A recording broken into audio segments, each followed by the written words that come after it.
summer season to thank you for that, to bring our sport back, and it is fantastic to have been at some competitions nationally and locally. Over 1,000 competitions, well over 1,000 competitions licensed since the start of April, and it's fantastic to see our athletes of all abilities, backgrounds and aspirations competing again, and let's hope that the continual weeks and months continue in that vein. Hopefully see some of you next weekend at the England Senior and Disability Championships in Bedford.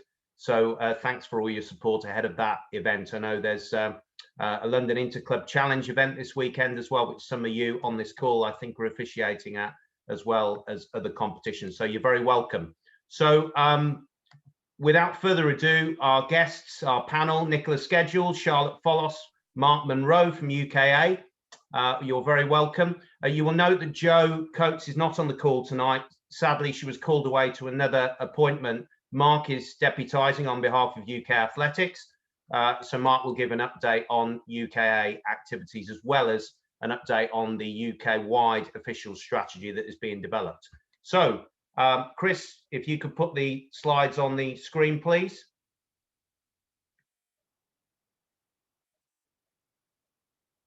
Thank you very much. And moving on.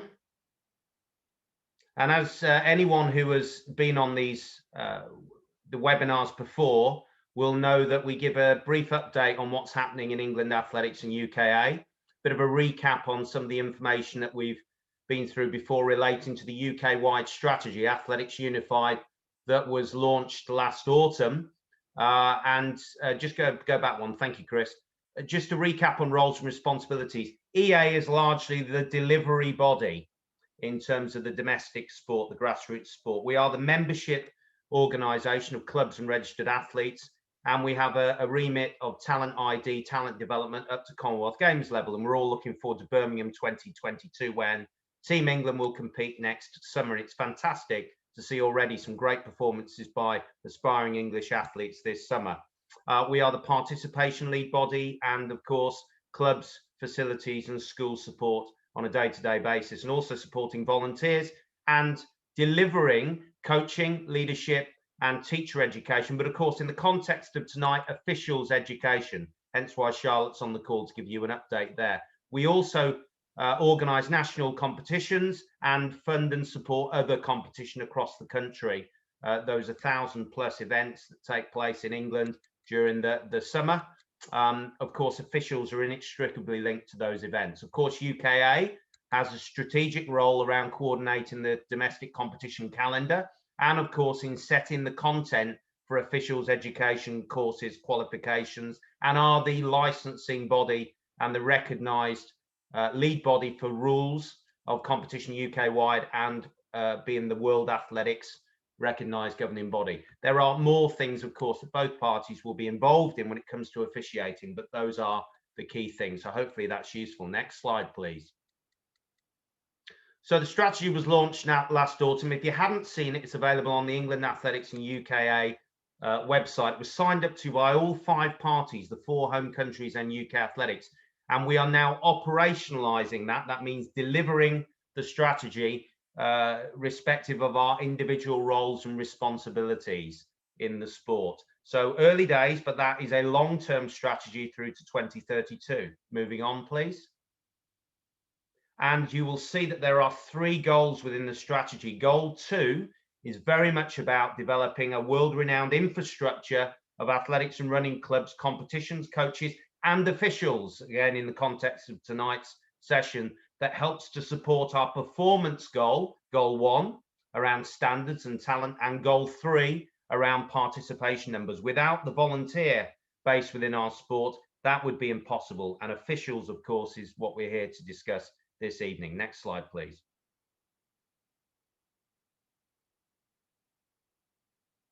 And you will see the 9 priorities within Athletics Unified. Officials is smack bang in the middle there. So to build and support an engaging, expert and athlete-centered officiating workforce to support the delivery of competitions. And that's why Nikki, Skedgel and Charlotte are going to do a double act when we update on England Athletics officials activity, because competition is so ingrained and aligned to the work we're doing around officials. Next slide, please. Okay, so tonight, 4 things we're going to cover: general EA update, UK athletics, and then an update on the emerging official strategy and education update, which Mark, Charlotte and Nichola will talk to. And then a Q&A at the end. And as Chris says, if we haven't got time to answer all the questions, we will respond to you individually after the session. Next slide, please.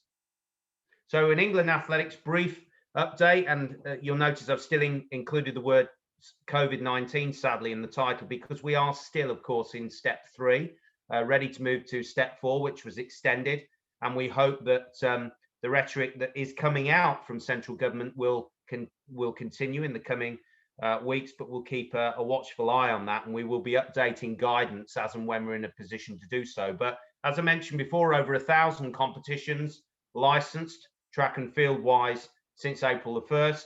And we have also licensed around 1,500 road races since April, which is positive as well. For around, we hope, once all the licensing post-event forms come in, we hope we'll realize activity for around 75,000 runners. So that's lower than we would normally realize at this point in the year because of the impacts that COVID has had on road race organization. But at least that's a step in the right direction. We have made awards in rounds 1 and 2 through our club and facilities support fund, and round 3 will be going live in the coming period. And Chris, who's online here from our club support team, will no doubt be available to answer any questions that you may have on that. We've so far funded a number of clubs across the country, competition providers to support their activities, facility providers with improvements to facilities, and some of that funding is going towards officials education, coach education, teacher education, and what have you. So look out for more info on that. And we went live with our National Volunteer Awards program for 2021 last week. That's now live, and officials feature strongly within that process across the 9 English regions. So please consider nominating those hardworking volunteer officials for recognition in that program. Our selection of virtual challenges, competitions and resources and tools on our England Athletics website remain. The digital presence of resources is part and parcel of how England Athletics works now, a blended approach through virtual digital working and also face-to-face delivery where appropriate and necessary. So englandathletics.org is our website. We have a strong social media presence, as you'll be aware. So we hope that that information is useful. We have held our first national championships, combined events, followed by the under-20s and 23s in Bedford a few weeks back. Very different events from usual because of the restrictions in place, but some really good performances, and thank you to everyone involved for their pragmatism and support during that weekend. We, of course, have our senior and disability championships next weekend in Bedford, followed by the Manchester International, 18th of August. And then at the back end of the month, we'll have our under 15s and 17s track and field championships in Manchester as well. And we wish the English schools the very best, of course, ahead of their championships and all those that are taking part. So great to see English athletes performing well. And of course, Tokyo is just ahead of us. And of course, Birmingham 2022 with the selection policy, appeals policy now live and led by Kelly Sutherton, our team leader and support staff. There are so far 125,000 registered club athletes in 1,375 member clubs. That is around 50% ahead of where we were this time last year. So that's positive, and around 15% behind where we were in 2019-20, which I would regard as a more normal year. That was pre-COVID. So steps in the right direction. Road racing, as I mentioned, has returned, and we are currently in the process of, we're still in the process actually of recruiting a new chair for our board of directors at England Athletics. Interviews take place in the next week or so, I believe, and there will be an announcement obviously coming out, I would have thought, the back end of July, early August, all being well. So that's an important appointment. And some good news, a joint announcement from UK Athletics and England Athletics, with a joint submission. We'll be making more noise about this in the coming weeks. We've just heard that we've achieved the advanced level of the sports equality standard. I believe there are only a few governing bodies that have achieved that in the sector, and I think that's a tribute to everyone involved in the sport at all levels. An inclusive, diverse sport that we are. More work to be done. The journey never stops, but I think that is recognition that we are on the right path. So that's the update from England Athletics. I think we've got an update now from Mark on behalf of UKA. Over to you, Mark. Thanks, Chris. There's nothing on those slides because Joanna Coates was going to do the update, but I'll just talk quickly through the general UK update before we move on to talk about the officials' work and the official strategy. So great to be on this evening, and I know a lot of you on the call have been involved with a lot of the consultation process so far, so very grateful for that as well. I guess the kind of three areas just to update you on within UK Athletics. As a number of you are aware, and a number of you have been involved with, we're just coming up to the final event in the track and field series, kind of in terms of sort of major event deliveries. So we've got the Diamond League on Tuesday, which is the second Diamond League, and I know the first one that was delivered was arranged in 5 weeks, and a number of the tag and a number of the officials were involved in making that happen and bringing that to life at very short notice. So extremely grateful. We obviously had the British Athletics Track and Field Championships in Manchester a couple of weeks ago as well, which obviously were part of the Olympic trials as well. And we also delivered the European Cup 10,000 metres in Birmingham last month as well. So again, grateful to everyone who was involved in that. Obviously, within a kind of performance setting, the absolute focus is now shifted towards the Tokyo Olympics and the Paralympics. Obviously, the Olympics start in a few weeks' time, so that's come around really quickly. So all eyes will be on Tokyo and how the athletes perform there. And then, and third, and probably most important, and it's one to keep an eye out for next week, is that UK Athletics will be launching their plan, our plan, about how we're going to develop and support the development of sport and working with the home countries. And obviously we have Athletics Unified, which Chris has referred to. England Athletics have launched their strategy recently, and the other three home countries have theirs. This is very much the UK Athletics plan, hoping to launch it early to middle of next week. And pleased to say that officials focuses very prominently within the flourishing infrastructure section, which it should do. And again, the official strategy, which we'll come on to talk about, and the work that's going on there will form a key part of that work as well. So yeah, that's probably the kind of three areas I wanted to update on, Chris, just now. Thank you, Mark. And I believe it's you again. So Mark's going to provide an update now on the development of the UK-wide official strategy and the consultation process that Mark has led. Over to you, Mark. Thanks, Chris. Yeah, so most of you should be aware of the work that's going on around the UK-wide official strategy. Obviously, the last iteration of the strategy finished last year. It was very much a UKA strategy. This one is different, and obviously we're working now together within Athletics Unified. It's very much a UK-wide strategy, and the working group that for officials that reports to the CEO Forum are very involved in that process and pulling that strategy together, and very much part of the consultation process. I'll come on to the consultation process in a second, and I know a number of you have heard me talk about this already, so apologies. But the timelines where we are just now, so we circulated the survey to all licensed officials back in April. We received a really good response rate. I think more than 50% of what we were terming active officials workforce responded to that survey for track and field and endurance. We delivered a number of focus groups, and I'll come on to that in a second, through May and June, and received a lot of great information. I know Charlotte and Nick and several others from the other home countries were involved in a number of those focus group sessions, and Moira Gallagher's from the chair of tags on the call tonight, I believe, as well. So really, really good information, and I'll highlight some of the feedback, some of the key themes coming out of that as well. We're also working our way through what I would term kind of desk-based analysis, so very much looking at officiating trends, number of licensed officials, number of active officials, or thereabouts, because we don't collect that information accurately enough. So that's something we want to change going forwards very quickly. And then we're gathering all that information, piecing that together, and we'll be looking to draft the strategy. And there's a small project team looking at that in July and August, with a view to bringing that out to, for further consultation with the sport in September time. And then ultimately, the CEO working group, which is the UK athletics in the 4 home country CEOs. Of course, Chris is one of those. Would look to sign that off around about September time, and then we'll be looking to launch certainly by October. And I believe there will be a UK officials conference in person, hopefully, towards the end of October.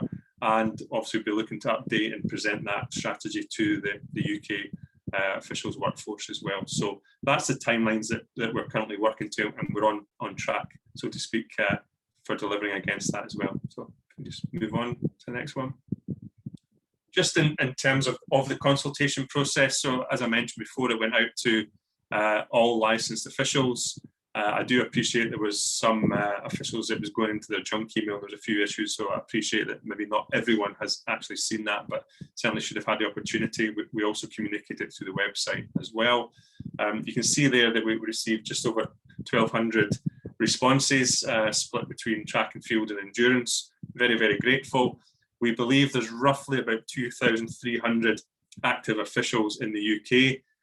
So again, that represents probably around about 50% or just over 50% of the officials workforce who are active. So again, it's a good response, and we received lots of good information from that.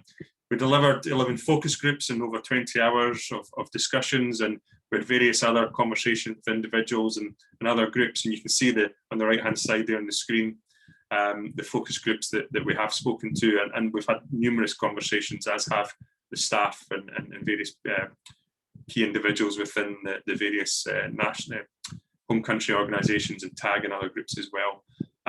Moira, who I've mentioned already, is very much part of the project team that's helping us coordinate the consultation work and looking to draft the strategy. And then we'll pull in that desk-based analysis into that. But I think what we're looking at just now, I've mentioned there's somewhere between 2,300 and 2,400 probably active officials, but we've calculated very much that in track and field, so not necessarily even in endurance, on the busy weekends in the year when you take in county championships and other events going on around those weekends, we need at this point in time around about 2,800 officials to deliver those events. So there's obviously a key element around recruitment, retention of officials, how we develop officials at the right stage and by discipline as well. So and again, we also have to respond to the market demand, and Nick and I have spoken about this as well. You know, what does the future look like? So it's all very well to say we need to increase the number of active officials by 20%, 25% to get up to that number. But actually, yes, we do. But looking beyond that as well, what does the future look like? What's the market demand for events in the UK, whether it's endurance, off-track events or track and field? So how do we do that? So again, it's something we need to constantly review and be very clear on within the strategy how we're going to do that. So just move on to the next one, please. And just in terms of the survey, just some of the key themes that came through from the survey, and I've shortened this. We've obviously got lots and lots of information we're analysing, but these are probably the big headline ones. So again, I've mentioned recruitment already, very much about how do we satisfy market demand. How do we make sure we've got the right number of officials, but also the right quality of officials, the right number of officials in the right disciplines, and actually analysing that and breaking that down, and I guess looking at the geography across the UK as well. Lots of comments about the progression through the officials levels, so through the formal framework, learning framework. So again, how do we make that clear? How do we make it straightforward? Are there any adjustments that need to be made to that, whether that's entry level, look at the conversion rates, which I think I mentioned further down, right through to what's the right development and learning as officials progress through levels 2, 3, 4, and up to 5. And again, you know, length of competition day, duty of care around officials, again, very prominent in survey responses, and we had a lot of discussion around what can we do to address that, and always keen to hear how we take that one forward. Conversion rates I've talked about. Conversion rates at level 1 are in the 40s in terms of percentage of completion. So again, when we've delved into that a lot more, we aren't communicating well enough. You know, clubs, people aren't aware that you can undertake your experiences before you attend the course. Lots of things around how we can improve that, even from the title of assistant official course coming into the pathway. Do we change that to competition volunteer? Lots and lots of great feedback coming through around how we improve that. Mentoring featured very highly, and again within the focus groups we spent a lot of time talking around mentoring. What does that mean? And it means lots of different things to different people, and we've will have to kind of, I guess, define what we mean by mentoring. But if I simplify it to kind of 3 basic levels, and one official actually described this quite well, is what people seem to be looking for is some mentors, some go-to people that can be that critical friend, that support, that person that can give them the answer they're looking for straight away. People then looking at that kind of wider support group and having like-minded individuals, again, who can support and lend a hand or answer questions, and then having that kind of wider network of or community of good practice and linking up across, whether it's England or beyond England, across the UK, and looking at good practice and support and development around that. So, and everything from informal to very formal structured as people progress through. So again, we have to take that away and say, well, how do we deliver that? How's that delivered by NGBs? How's that delivered at local level within club environments or out with the club environments? How do we work with the COFSECs, etc., etc.? So what's going on? The recognition and the value of officials to the governing bodies came through time and time again. And when we actually looked and analysed the survey, people generally seem to feel valued, very valued at local level within the club environment, so open graded type competitions. But as they progressed through the pathway, I think there was this kind of almost feeling that it was taken for granted, or they were taken for granted. And again, what can we do, whether it's UK Athletics or the 4 home countries, to recognise and reward officials and support them in their development? And just on the right hand side, you might look at that and go, what the heck's that picture of? Wales, when we talked about rewarding officials, Wales came through very prominently within kind of good practice discussions, and I've just kind of pulled that off their website. I'm useless with technology, so that's a photograph on my phone, I think a screenshot. So, but again, it looks at the types of things that Wales are doing in terms of how they recognise their officials by different levels. In Scotland, before when I worked there, we recognised based on the number of hours or the championship events and rewarded different. So what I would say is there's lots of good things happening. It's very inconsistent across the 4 home countries across UK, and we actually need to take stock and sit back and say, well, how do the NGBs reward and recognise officials, but also what does good practice look like, you know, at local events, regional area events, and having a look at that as well. The role of clubs came through a lot. And we actually had a good session with clubs. I know Mike Harris is on this call, and there might be 1 or 2 others that were in that session. And we got some really great information on where clubs are doing it really, really well. What we're not doing is we're not sharing good practice. We're not role modelling those clubs who are doing it well. And again, we need to look across all clubs in the country, particularly track and field clubs, obviously, and how we support that and make that a priority for clubs to do. But that was very strong within the surveys and within the focus groups. How we utilise IT systems to support, whether that's the competition planning phase or actually the delivery of competition, and what that looks like over the next 5-10 years time, and how we adopt and adapt to that as well is an interesting one. And it's one we need to just consider and evolve with, I guess, as well. But how do we plan for that within the strategy and practically in delivery? And improve communication. And then again, it was quite interesting. Somebody, I think it was actually one of the COFSECs, mentioned this in one of the sessions we had there, that, you know, currently, if you're in England, you can receive communication about officiating from UKA, from England Athletics, from your area, from your county, from your club. And actually, we need to have a look at that and just say, how does this all fit together, and how do we streamline that, or how do we help, or is less required, or is it more? Are there more effective ways to communicate with the officials workforce out there as well? So, but lots and lots of really useful information. There's far more came through than I've presented there, but they're probably the key and recurring themes. We just move on. Just if you want to just flick all these ones up, please, for this slide. There's another 3. So what we did is we took some of those recurring themes from the survey, and we discussed them, a number of them within the focus group. So I won't read through all of the kind of again, what were the recurring themes when the focus groups, but you can see there when we're starting to talk about the recruitment of more officials. I've mentioned most of these already. The role of clubs was very, very prominent. What do we do around those introductory levels? Are we making it too complex? How do we simplify it, or how do we communicate and package it better?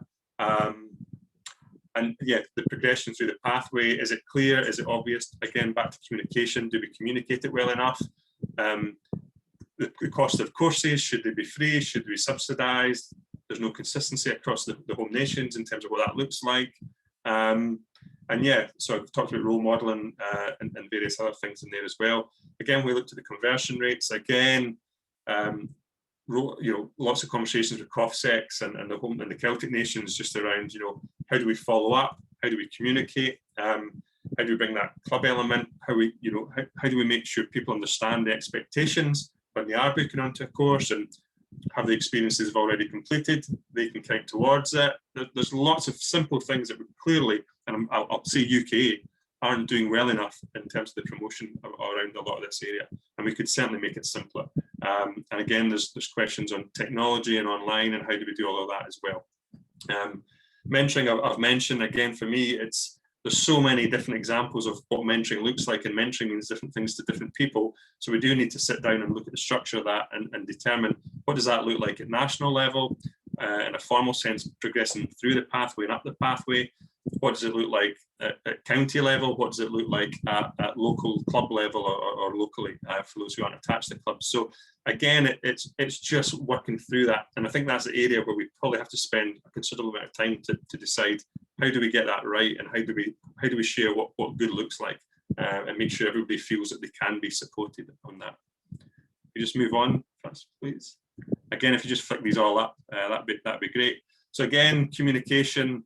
I've talked a lot about the communication channels. I think in there I do mention the various types of communications that if you're in England, that you can receive on almost on a weekly basis at times, and it's clearly too much, and it's not streamlined and efficient in that sense.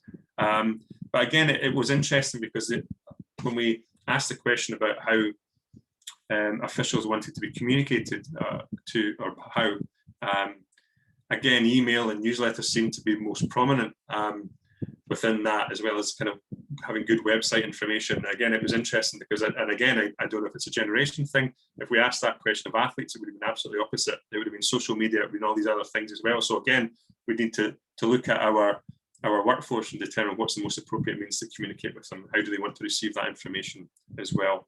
The value of officials, again, role modeling of officials, we don't do well enough, we don't do it often enough, and often, left to annual awards or whatever it might be, they're fine, but actually we need to recognise the value of officials on a regular basis. We need to role model officials at every level, and not just at international level. We need to recognise that every official is just as important as everyone else, because ultimately to deliver the 1,000 plus licence events plus 2,500 road events that Chris has already mentioned this evening takes a lot of people, and everyone's an important cog in the wheel in that sense as well. And then again, progression through the pathway, there was questions around the jump between 3 and 4. Again, questions around, are some of the questions on level 2 too difficult? Do they need to move into 3? Lots of adjustments potentially that need to be considered. I don't think MD really disagreed with the levels that exist. It's probably more how officials progress through that pathway and making sure it's clear, it's well communicated, and it's well supported as officials move through that. And again, linking back to the mentoring piece, is once an official completes a level, what mentoring support, what additional support is there for officials to make sure they are supported in terms of their ongoing development, and looking at that, and that's obviously a key part. Just gonna move on to the next one, please. I think there's only 2 left. Yeah, so again, we talked about, as you're well aware, and some of you are on the call, we have some world-class officials, many world-class officials within the UK, and we're recognised as delivering the best events in the world in athletics. And we need to make sure succession planning is there, and we need to make sure that we continue to bring through the next generation of world-class officials who want to operate at that level. So again, we asked a bit of a question around, should we be talent IDing officials? What should that look like? And I think the general consensus was talent ID is fine. Nobody should be fast-tracked, and I agree with that. But actually, do you marginalise more people by having talent ID programs? By actually coming back to mentoring and post-course support and that ongoing support of officials, and then those who want to progress through to level 4 and beyond. It's just making sure that the right support and the right mentoring, if you use that at that point in time, is there to make sure that people can progress through if they want to do so and have the skills to do that. And not everyone has that inclination, and not everyone has the skill set to do that, but it's those who do, is making sure they have that opportunity. So again, we talked a lot about the types of events, and UKA are currently in the process of indicating or bidding for a number of championships over the next 10 years. But again, how do we make sure that, again, some of the, what I would term the slightly lower level major championships, so European World Juniors, etc., World Juniors, other examples of that, how can we bring any of those events to the UK, again, which actually helps develop our officials en route rather than going straight in at level 4 into major events. And as one or two of you have described to me, having, you know, BBC or in the one earpiece in this event has to go and you have to deal with it. But actually, how do you teach that and how do you gain that experience through the levels and things like that? So lots to do around that. I think there's a general agreement that the use of talent ID is maybe not the right thing, but there are other ways to deliver against that. We need to consider that in the strategy. And then online learning, and how do we adopt, how do we adapt to online learning? And again, as we evolve over the next decade, and we're looking at the strategy to run through to 2032, a lot will change over that 10 years in terms of technology. And I guess there's online learning technology, there's also technology in how we deliver and plan events as well. So again, it's taking that all into consideration and making sure that we are on top of that. And we appreciate that every learner is unique and what's right for the individual learner, give them the options, whether that's face-to-face, virtual or online, and making sure that that's delivered appropriately for the individuals. So I think that's me on those ones. So I think there's maybe one more slide. Yeah, so again, I just wanted to kind of, from my side of things, just finish up, just to go over the timelines around the strategy. So as I say, we're planning, you know, a draft around about September time. I think there'll be another element of consultation around that, just to make sure we're getting it right. And then I guess that ultimate sign off by the CEO forum, and then publication and presentation of that to the UK officials conference in October is simply the plan. So happy to take any questions, Chris, at the right time. Don't know if now's the right time we want to wait. Thanks, Mark. We've got just a bit of an England update from Charlotte and Nichola, and then we'll open up to Q&A. So thanks for that, much appreciated. Over to you, Charlotte and Nichola.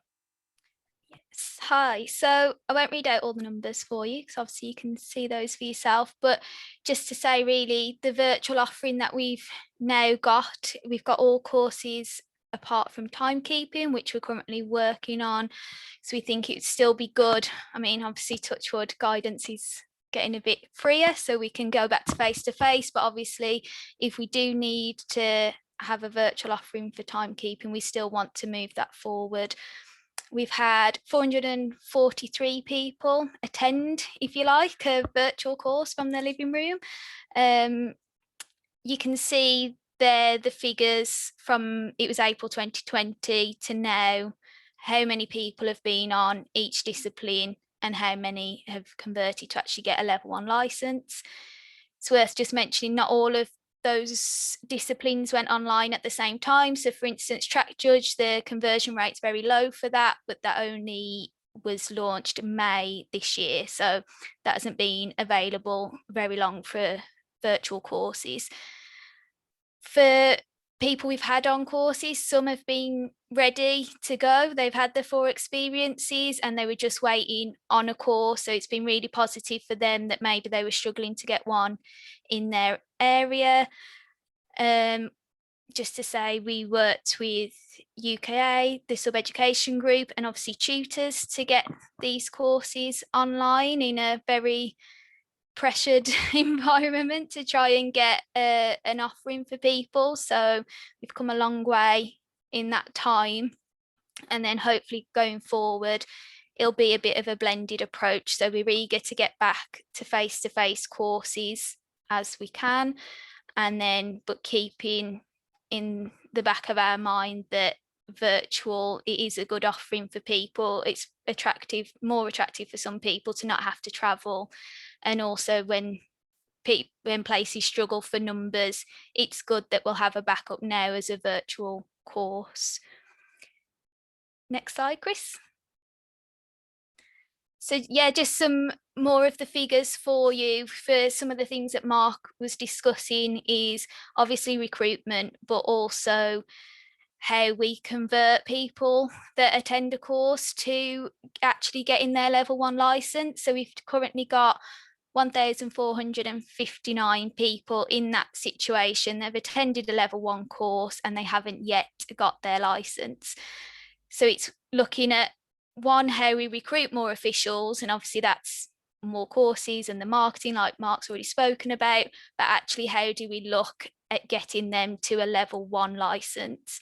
It's also then on the right hand side, you can see once you get them to a level 1 license, we also want to encourage them going up the upgrading and going up the levels. So you can see they're split by discipline and what level and how many people we have at each level. And obviously some of those will do multiple disciplines. So that might be more than one person fits into each of those categories.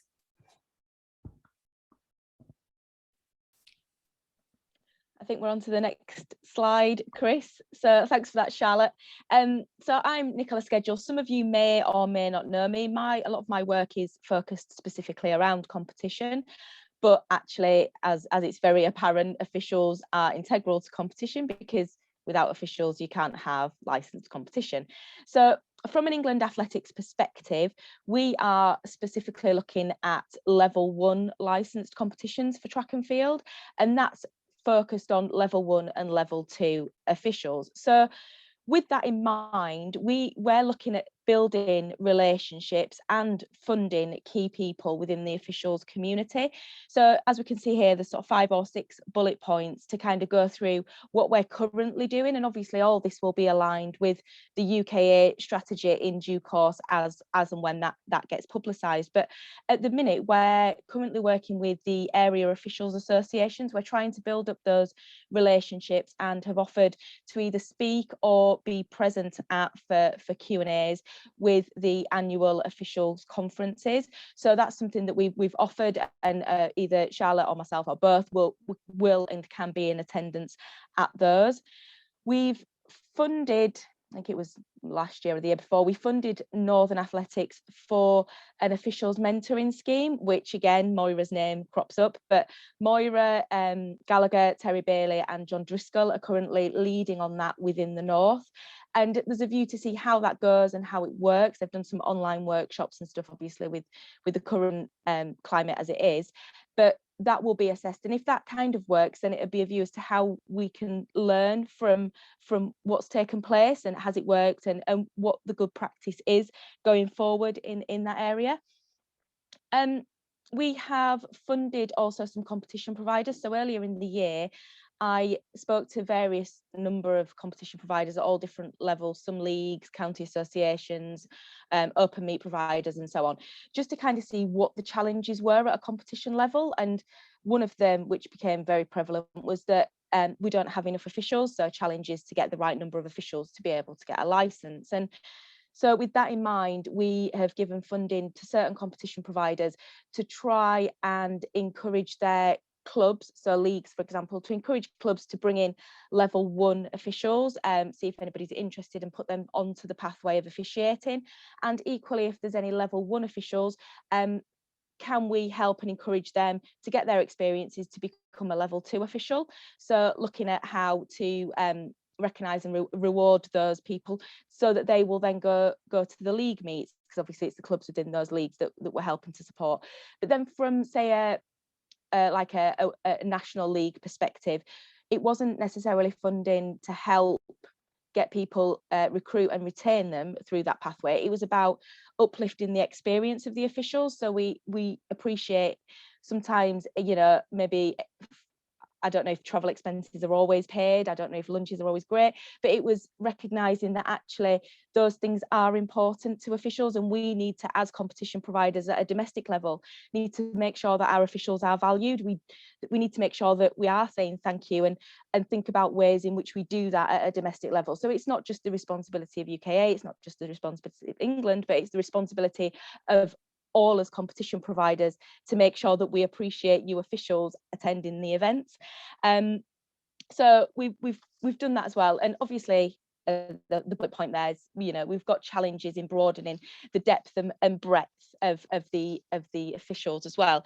So one thing is communication. Now I know Mark's alluded to communication, and there's kind of a lot out there, but is it right, is it not? So we're trying to speak to the county official secretaries, and I think firstly yes, it's about the county official secretaries and the clarity of their role and what actually is their role, because there's disparity across the country of who does what, and in each county it's different. So we're kind of making sure that role is clear so that we can then clearly articulate to the competition provider, this is when and where you go to your county official secretary. But equally, we want to strengthen that link with England Athletics, and so you can see we've got here the recruitment of officials liaison role. So the idea is that person will sit on the regional council and they will link directly with the county official secretaries as well, so that we've always got this constant feedback. Moira Gallagher, again, Moira's name crops up, is instrumental in that as well, and she's been really working to create and review the county official secretary's role descriptions, but then also create something for the officials liaison role within the regional councils that's not too onerous and that actually is fit for purpose and can work. Now, once we've got those secured and ready for publication, we will be speaking to the county official secretary. So we've had one meeting already. We'll be having another one probably in August to discuss with them, do they like and is the role description correct, and can they work with this officials liaison role? Is that right? Is that fit for purpose? And with the county officials meetings, we're obviously very mindful that the county official secretaries are all manner, some work, some are retired, you know, have got different responsibilities. So we're trying to mix up the dates and times of these meetings whilst also recording them so that we can speak to as many people as possible.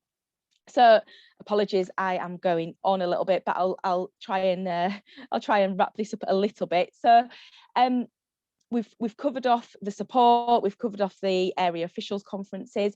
As Chris said earlier, we've got the reward and recognition through the regional and national awards programme. So if you have a look on there, there are specifically, I think there's one specific award for newcomer to officiating, but then when I had a look down as well, there's like the unsung hero, young volunteer, or potentially services to athletics and running, which I guess an official would also fit into as well. So there's a few different various categories there where you'd be able to nominate somebody that's really stood out, because it is really important that we recognise people who are there day in, day out at different competitions. And then finally, to wrap this up, I guess from our perspective, from a competition point of view, digital is just ridiculously important, not only because that's the changing time that we're living in, but equally encouraging digital can really, really help take off some admin burden and can help make roles easier on the ground. So we're currently working with Roster Athletics. So they're a provider for a results platform, and we've done a lot of research into the results platform and how it can work, and we're currently testing this at England Athletics level. I guess thinking about the benefits of this system, so you have like the online entry system, online results, you can get instant results on the ground, but from an officiating point of view, you're able to, on a mobile phone or on a tablet, you're able to upload the performances instantly, which are then, you know, straight uploaded onto the results platform. Now I know that there's challenges in field when you've got bright light and all that kind of thing, and Roster have actually thought about these things. So they are people from the sport with experience in the sport, and so the way that they've created this system, it's far beyond any of my technical knowledge, but it reacts with the sunlight, so you're able to see it even if it's on your normal phone, you're able to see it in the sunlight. So I guess what I'm saying is we are looking at systems and solutions to make things better, give athletes a better experience, give officials a better experience. And I think finally, really my ask from you guys is your experience on the ground. Is there anything that we can do to help make that better, be that digital? I think really just get in touch with us, send us an email, and let's keep this communication open.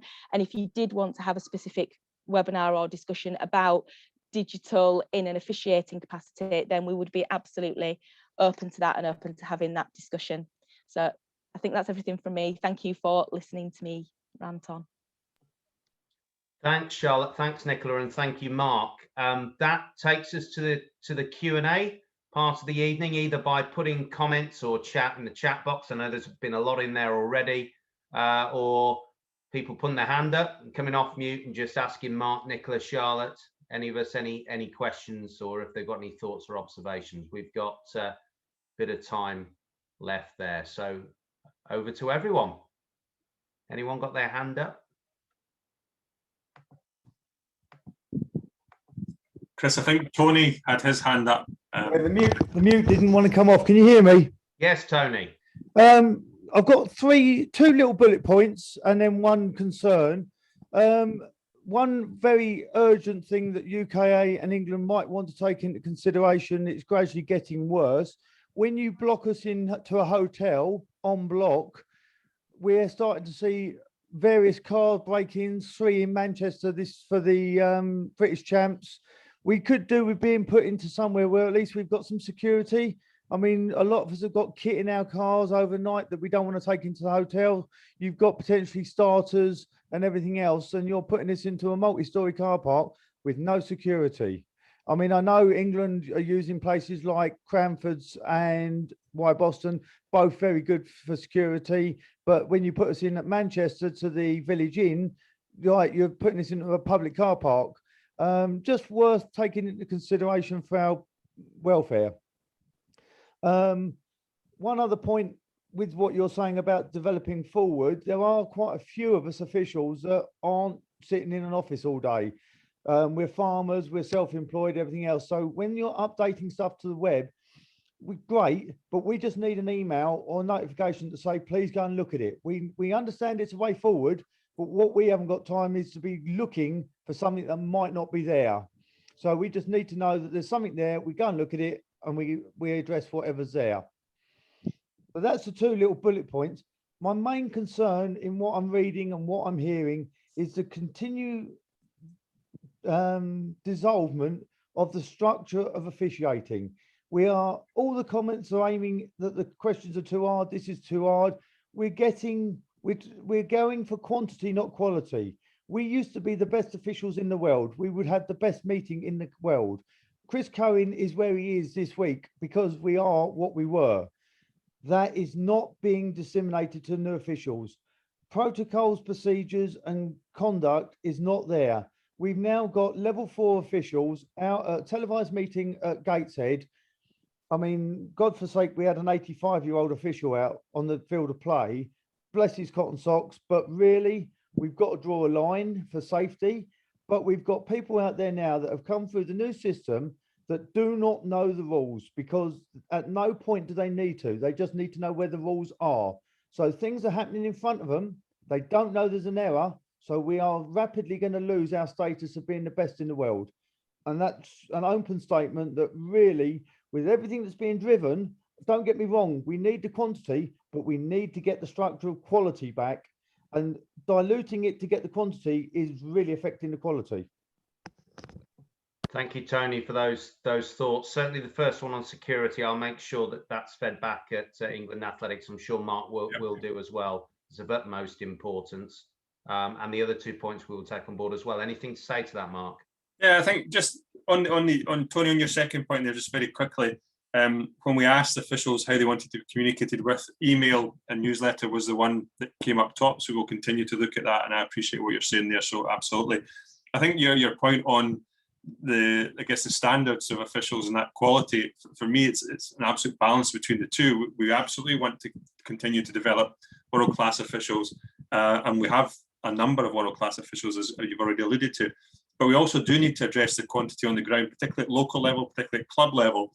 And I think we do need to make it better for clubs to help recruit and develop officials so they can deliver within their own local environment. So there's a balance between the two. But what I'll say, Tony, this is a chance to do that. And all the feedback we'll be receiving is probably pointed towards the fact that it is a balance. We need to maintain quality. And I know when I speak to TAG, that is very high on their agendas, that quality element. But we also do need to address the recruitment, particularly at a local level, and make sure that people are given the opportunity. So that's where I'm at with it. Thank you both. Any other questions? Any thoughts? Verbally or in the chat box? some good observations that we would have captured in the chat box already.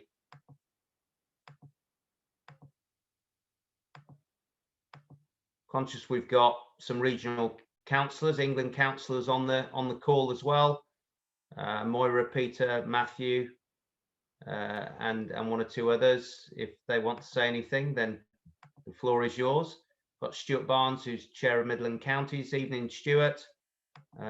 Mike Harris, who chief commentator at the Senior and Disability Championships in a week or so's time.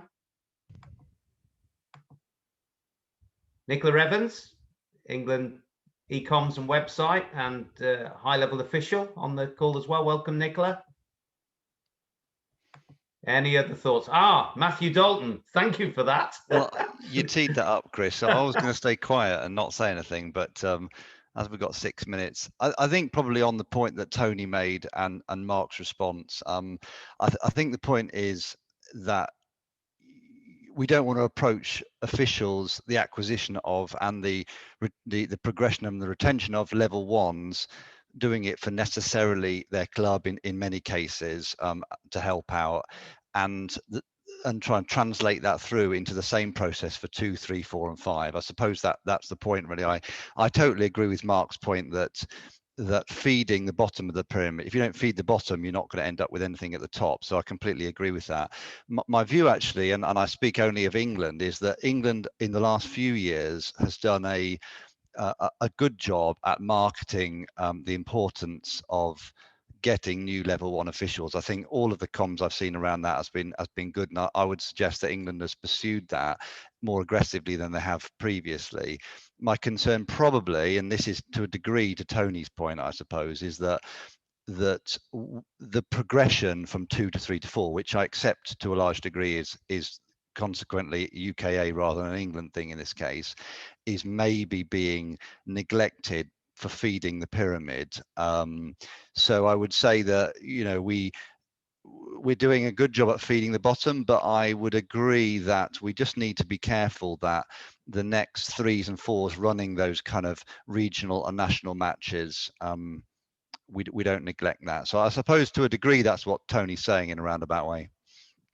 Chris, can I come in on that? So thank you, Matthew, for that. And I see Tony's comment in the comment section there as well. So Tony, the point you've made there is absolutely spot on, and that came out in the consultation phase, just around, for example, does the level 4 prepare officials for international level matches, and how do we do that better and more efficiently and more effectively? So I think there's a number of points that have been raised during the consultation process, and I guess that's the whole point in doing it, where we will take back and we'll discuss with the home nations and we'll discuss with TAG just around how we make sure that, particularly at that top end, how do we best prepare officials so that when they go into that international and national level environment, they are absolutely ready for it. So it has been made, and we have noted that, and we'll address that. So thanks.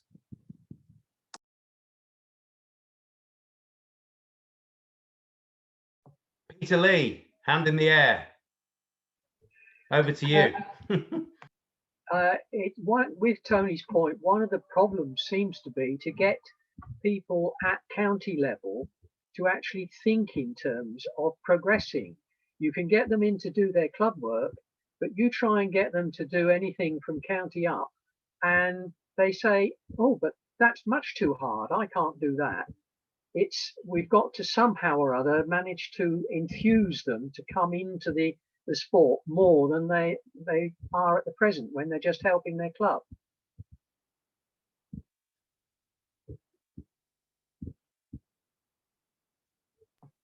Thank you very much, Peter. Any other thoughts? Final thoughts now before we break for 7 to relax ahead of the big match, if you're watching, that is. Chris, Nichola here. Hi, Nichola. I was going to say, in response to what Tony was just saying, is that we have sent out our first for a long time officials e-communications, and that's now actually scheduled in to be a regular thing. So anything that goes up on the England website, and to some extent the UK, if it's a sort of relevant to everybody, will now be put in an e-coms, which will be sent to all opted in officials. So you probably got the one last week, and as I say, it will now be a regular occurrence. It's now been scheduled into my e-com schedule. Mark, can I just Kathy. go back to what you said? Sorry. It's not getting people ready for level 4 meetings. It's getting people ready to train and develop the next level of officials. It's not the meeting that's the problem. It's the experience to be handed on and down. And just going to one point, Nichola, you said about COFSECs, we have a severe difference between COFSECs in the south. Apart from the volume of them we've got, I hear from mine for 4 emails a year. Can you do the counties? Can you do the schools? That's it. That's all I hear from my COFSEC, and whether or not you've got it. And yet you've got Kent that have social dinners and everything else. Hertfordshire that used to be very interactory, aren't so good. Just as feedback, I do believe this is something England should take on and actually put paid staff in that take over more areas and deal with it as a paid role, because you're asking volunteers to do more, take on more, do more, and depending upon their job, they've either been lumbered into a COFSEC role because there's nobody else to do it, or you've got people that actually enjoy doing it, and that's where the difference across the country is. And I think it's something that it's sometimes unfair to burden on people that are employed. Thank you, Tony. We've got time. Final one now. I think it's Kathy with a hand up. Thank you. Thank you for waiting patiently. Apologies. That's all right.